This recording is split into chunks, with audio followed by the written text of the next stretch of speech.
আমন্ত্রণ Bangla TV Europe নিউজে আপনাদের সঙ্গে আছে আমি নাতাশা বৃষ্টি। শুরুতে সংবাদ শিরোনাম। বর্ণবাদীদের রুখে দিতে ইংল্যান্ডের বিভিন্ন শহরে বিক্ষোভ, সন্ত্রাসীদের আটক এবং বিচারের জন্য পুলিশ ও আদালত তৈরি, জানালো উপপ্রধানমন্ত্রী।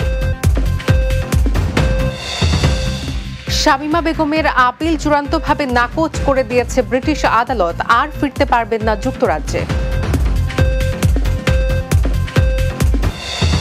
এবং অন্তর্বর্তীকালীন সরকারের প্রধান হিসেবে শপথ নিলেন নোবেলজয়ী অর্থনীতিবিদ ডক্টর মোহাম্মদ ইউনূস।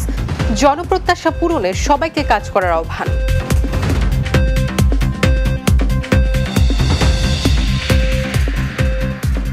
শুনছিলেন শিরোনাম, এবারে বিস্তারিত।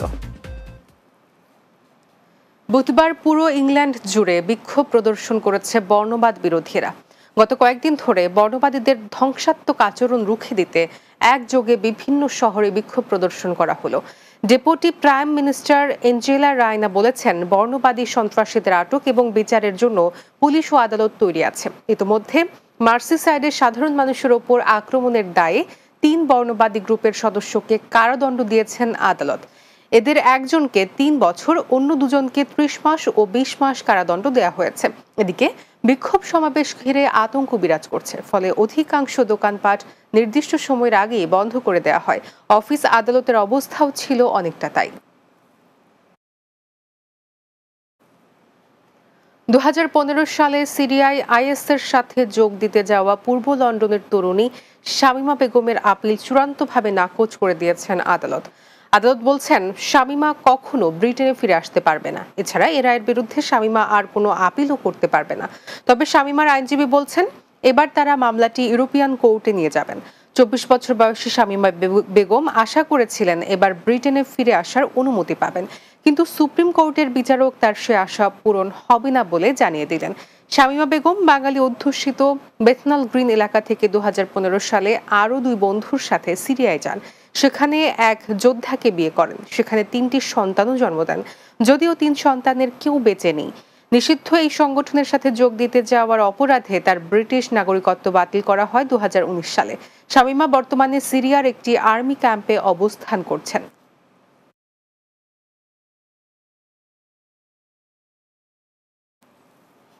এবার বাংলাদেশ প্রসঙ্গ। অন্তর্বর্তীকালীন সরকারের প্রধান উপদেষ্টা হিসেবে শপথ নিয়েছেন নোবেলজয়ী অর্থনীতিবিদ ডক্টর মোহাম্মদ ইউনূস। এর আগে বৃহস্পতিবার দুপুর 2:10 তাকে বহনকারী এমিরেটস এয়ারলাইন্সের বিমানটি ঢাকার হযরত শাহজালাল আন্তর্জাতিক বিমানবন্দরে অবতরণ করে। বিমানবন্দরে তাকে স্বাগত জানান বাংলাদেশ সেনাবাহিনীর প্রধান জেনারেল ওয়াকারুজ্জামান সহ সামরিক, বেসামরিক উচ্চপদস্থ কর্মকর্তাগণ।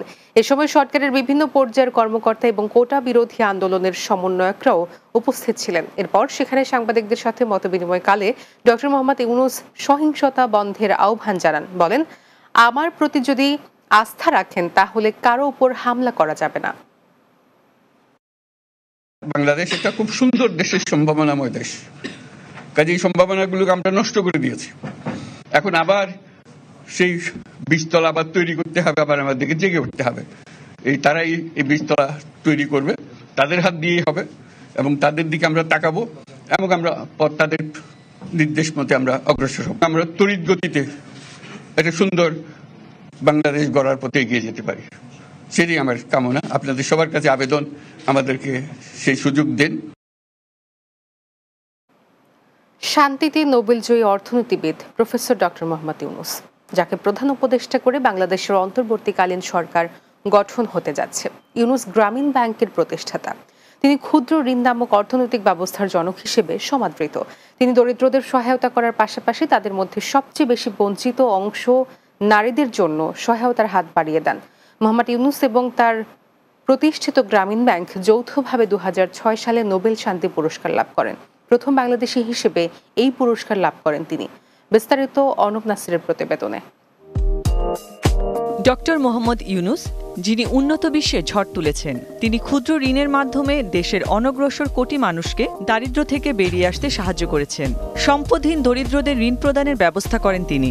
দরিদ্র জনগোষ্ঠীকে সমাজের বোঝা থেকে উৎপাদনশীল শ্রেণীতে পরিণত করতে ডক্টর ইউনূস দরিদ্রদের ঋণ দেওয়ার পাশাপাশি তারা কিভাবে ব্যবসা করবে এবং পরিচালনা করবে সে বিষয়ে কার্যকরী পদক্ষেপ নেন।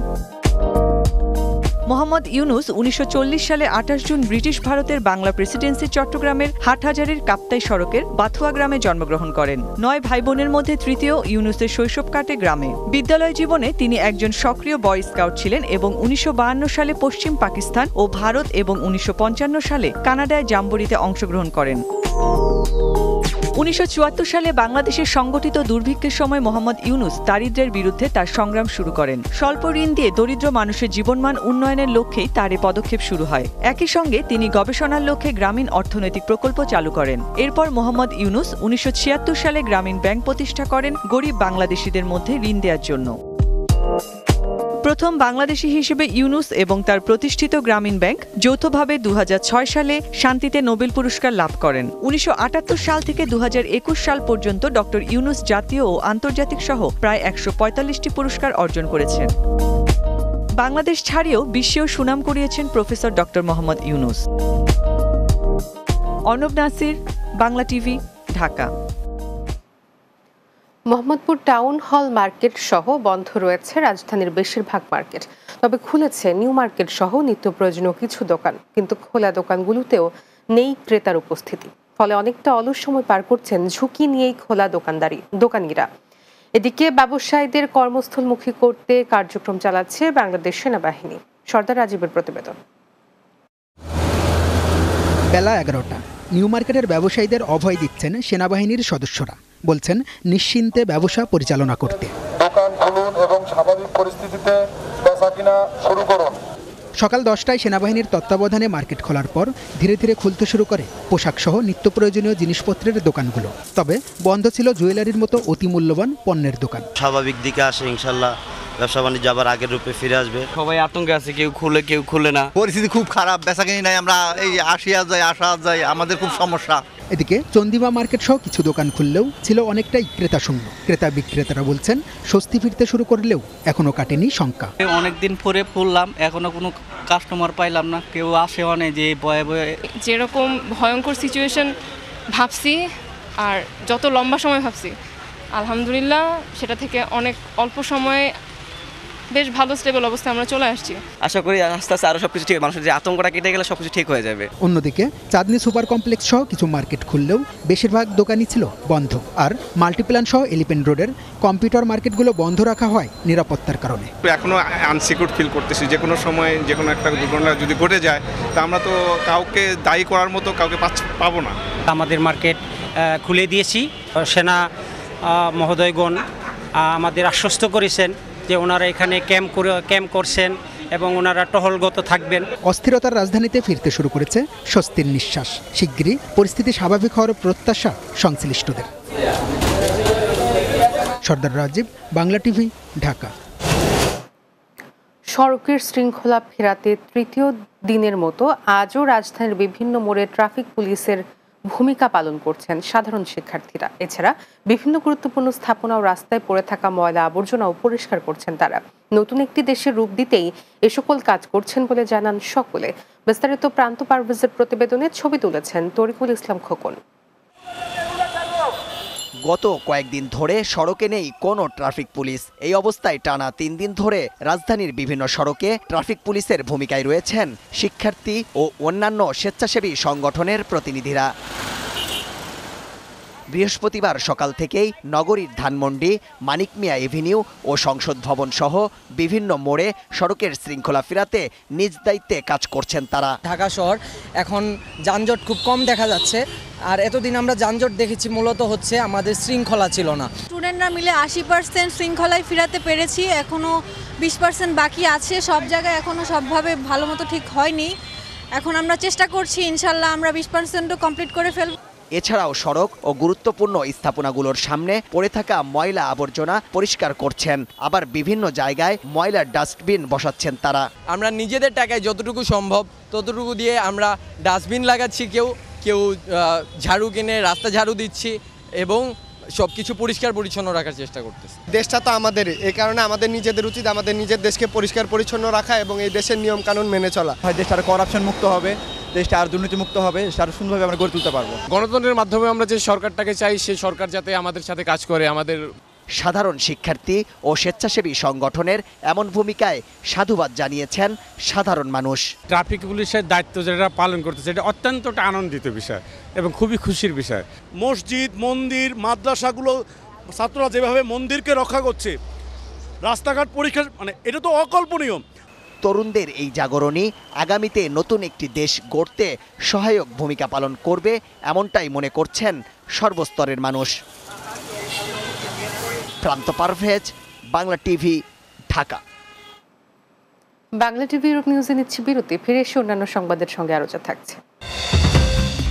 রানিং মেট টিম ওয়ালসকে নিয়ে প্রথমবারের মতো নির্বাচনী প্রচারণায় কমলা হ্যারিস, ডেমোক্রেটিক পার্টির বিজয় প্রত্যাশা আমেরিকানদের।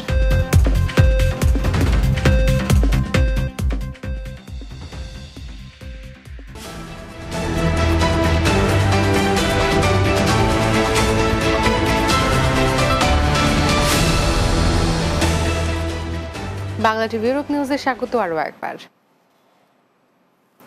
বাংলাদেশ সরকারের সাবেক মন্ত্রী রিয়ার অ্যাডমিরাল মাহবুব আলী খান স্মৃতি সংসদের উদ্যোগে খতমে কোরআন ও দোয়া মাহফিল অনুষ্ঠিত হয়েছে। পূর্ব লন্ডনের একটি হলে অনুষ্ঠানে যোগ দেন মরহুমের জামাতা ও বিএনপির ভারপ্রাপ্ত চেয়ারম্যান তারেক রহমান ও মরহুমের কনিষ্ঠ কন্যা ডাক্তার জুবাইদা রহমান।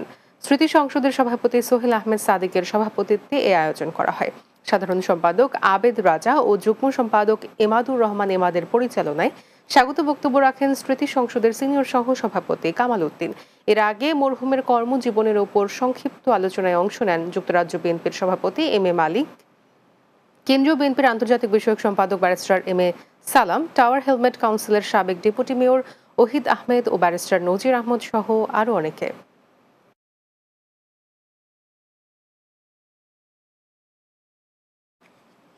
এবারে আন্তর্জাতিক প্রসঙ্গ।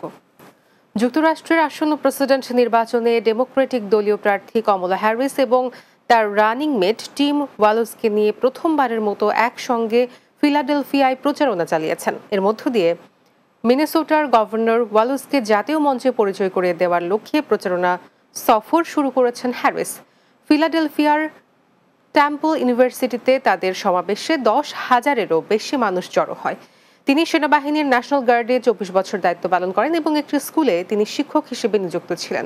এমনকি ক্যারিয়ারের শুরুতে তিনি ফুটবল কোচও ছিলেন।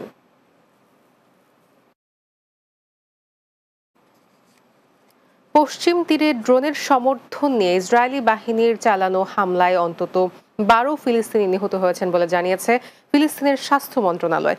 এটি অধিকৃত পশ্চিম তীরে কয়েক মাসের মধ্যে হওয়া অন্যতম সবচেয়ে প্রাণঘাতী হামলা। ড্রোন দিয়ে জেনিন শহরের শরণার্থী শিবিরে হামলা চালানোর পাশাপাশি ইসরায়েলি সেনা ও পুলিশ বড় ধরনের আক্রমণ চালায়। ফিলিস্তিনের স্বাস্থ্য মন্ত্রণালয় জানিয়েছে মঙ্গলবার জেনিনে আকাশ থেকে ড্রোন দিয়ে চালানো হামলায় 5 জন নিহত হন। পশ্চিম তীরের উত্তরাঞ্চলীয় কাফর কুদে ইসরায়েলি বাহিনী 2 জনকে গুলি করে হত্যা করে, আর বেথেলহেমে আরেকজন তরুণ নিহত হন। ফিলিস্তিনি স্বাস্থ্য কর্মকর্তারা জানিয়েছেন সোমবার রাতে পশ্চিম তীরের তুবাস প্রশাসনিক এলাকায় 3 ব্যক্তি ও 14 বছরের এক কিশোর নিহত হন।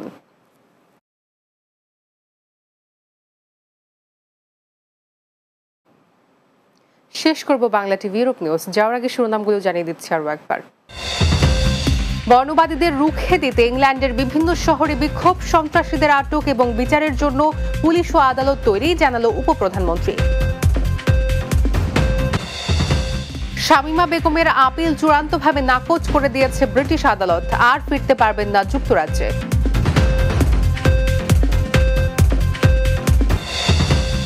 অন্তর্বর্তীকালীন সরকারের প্রধান হিসেবে শপথ নিলেন নোবেলজয়ী অর্থনীতিবিদ ডক্টর মোহাম্মদ ইউনূস, জনপ্রত্যাশা পূরণে সবাইকে কাজ করার আহ্বান। এবং রানিং মেট টিম ওয়ালসকে নিয়ে প্রথমবারের মতো নির্বাচনী প্রচারণায় কমলা হ্যারিস, ডেমোক্রেটিক পার্টির বিজয় প্রত্যাশা আমেরিকানদের।